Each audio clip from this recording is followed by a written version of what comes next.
Rabbi Moshe Feinstein speaks about Parshas Pikeudei. He writes, and he asks a very interesting question.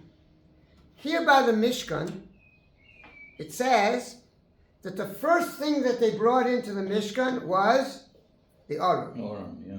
Then afterwards they brought in everything else.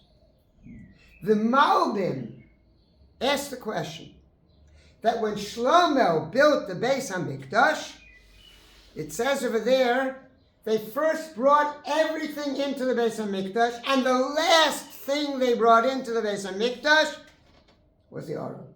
Yeah. The Aron. Ask the Malbim why. Here by the Mishkan, first you have the Aron, then everything else.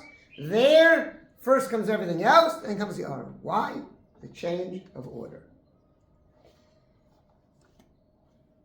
In this parsha, where it goes through how to put together the Mishkan, there are a lot of very fascinating diukim. The Netziv, especially, others also, a lot of details that show very interesting lessons about life, about the world. And that's because the Mishkan is an olam katan. The Mishkan is it's what I'm looking for. A small model of the world. Yeah. There's a word for it. Okay, which I can't think of right now. But so that the Mishkan represents the world. It's a world in small. And therefore we can learn from the way that they put together the Mishkan many details and many interesting notes about life, about how to live our lives. One of the things that the Tzit points out is that in Perek Chavav, in Parshas Truma, where it talks about making the Mishkan, so the order and putting in the Aron, the order is, first it says you put the Paroches, that's the separation between the Kodesh and the Kodesh Kodashim. Then you put in the Aron, and then on top of the Aron you put the Kaporos. That's the order that is said in Perek Chavav, Pasuk Lamed Gimel and Lamed Daled. By us, in Perek Mem, okay, it says a different order. It says you put in the Aron, and then you put on the Parochas. And later, in the same Perek, it says you have the Aron, then the Kaporos, then you bring it into the Kodesh Kodashim, and then you put the Parochas. A little bit of a contradiction of the order that things are done. So the question is why? Why is the Torah changing the orders? So he says a very interesting thing in the Netziv. He says that the Paroches was first put in its position, rolled up. It didn't come down, didn't separate the Kodesh from the Kodesh Kodashim. First, they had the place where the connection of the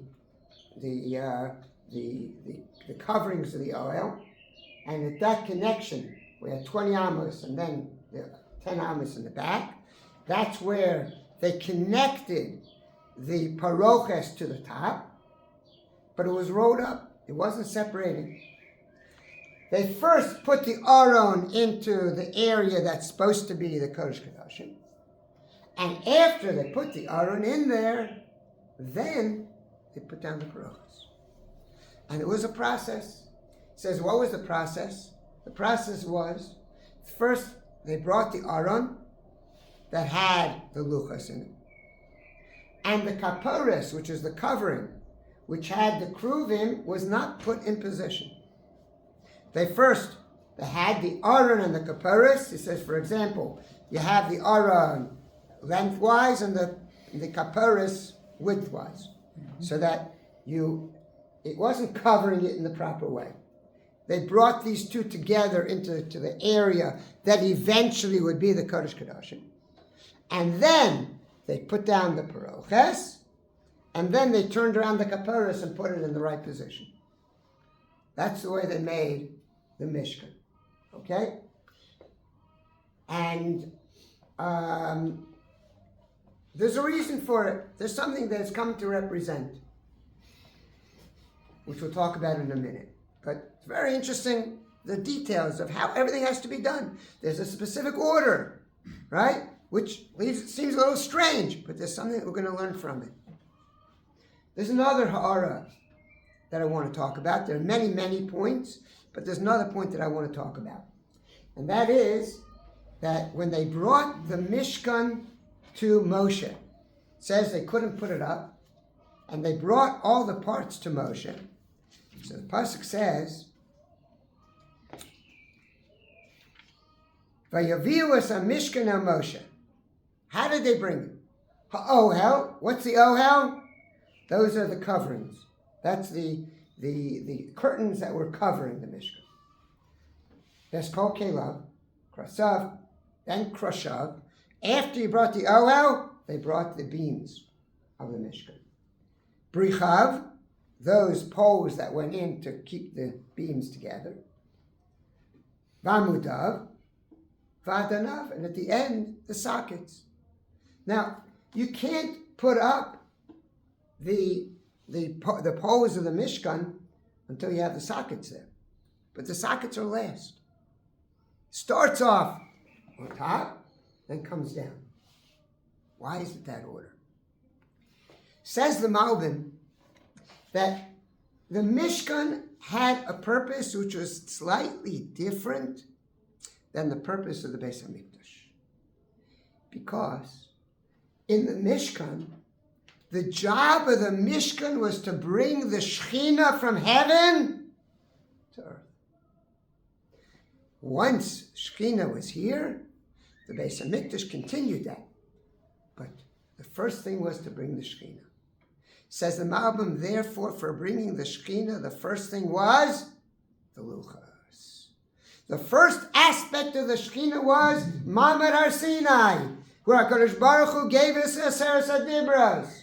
So that the first aspect of Shamayim that we experience, and then we're bringing that down to earth, is the Luchos. We're bringing the Luchos down. And therefore, that's the first part of the Mishkan that has to be established.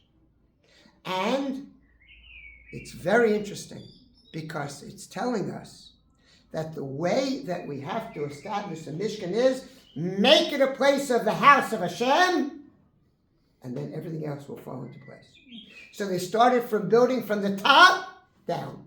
That's why first came the Ohel, which is a representation of the Shekhinah resting on the Mishkan.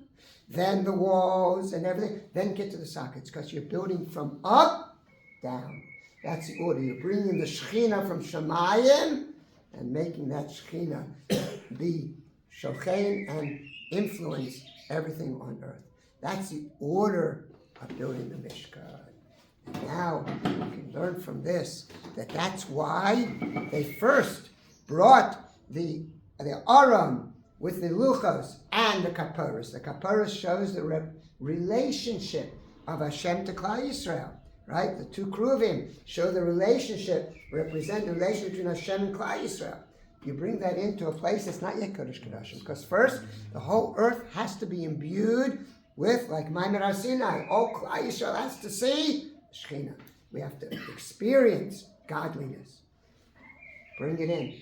Once it's brought in, there's the Luchos, is the Torah. You're able to now, when it has its place, and I know where the Torah is and I have the respect for the Torah, now make that the Kodesh Kodashim. Make that be a special place. Now, once it's a special place, now you can go ahead and establish a relationship. Put the Kapparos in the right way. Now that everything is in its place, now there's a relationship between Klal Yisrael and HaKadosh Baruch Hu. And now everything else can go and be performed in its proper sense. This is a lesson on life. When we make a home, when we make our home is supposed to be a mikdash mat. Everybody's home is supposed to be a place of Ashras Ashkina. So the first thing we do is we bring in Kedusha. We bring in a recognition of HaKadosh Baruch Hu, a recognition that our home is established in HaKadosh Baruch Hu. And then we go ahead and bring Torah. Once you recognize the house of HaKadosh Baruch Hu, everything is governed by the Torah. Once it's governed by the Torah, that establishes all the relationships. It establishes parents, children, community. Establish the way the relationships are.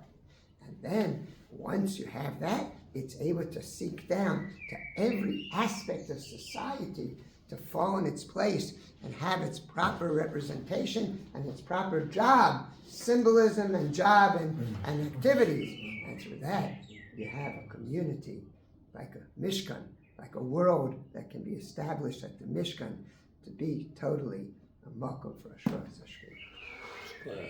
Good Shabbos.